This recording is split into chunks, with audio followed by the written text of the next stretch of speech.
ഇപ്പോ ഈ ടീച്ചർ അവിടെ ബിസ്മി എന്ന പ്രാർത്ഥന പഠിപ്പിച്ചു കൊടുത്തത് കൊണ്ട് എല്ലാവർക്കും പ്രശ്നമാണ്. പിന്നെ ഒരു കാര്യം ചോദിക്കട്ടെ, നിങ്ങൾക്ക് എന്താണ് പ്രശ്നം? അത് ഗവൺമെന്റ് സ്കൂളിലോ അല്ലാതെ വേറെ മതക്കാർക്കോ ഒന്നും പഠിപ്പിച്ചു കൊടുത്തതല്ല.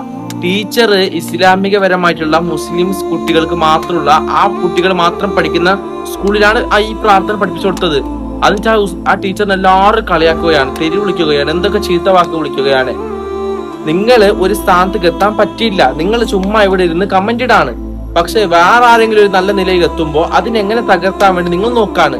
നിങ്ങൾക്ക് വല്ല പണിക്ക് പോയിക്കൂടെ? ആ ടീച്ചർ അത്ര നല്ല സ്നേഹത്തോട് പഠിപ്പിച്ചത് കൊണ്ട് എനിക്ക് വളരെ സന്തോഷമുണ്ട്. ടീച്ചറെ ബിഗ് സല്യൂട്ട്. ഓക്കെ ടീച്ചറെ, ആരും എന്തു പറഞ്ഞാലും തളരരുത്. ഇനിയും ഉയർച്ചയിലേക്ക് മുന്നോട്ട് പോകുക. ദൈവം അനുഗ്രഹിക്കട്ടെ.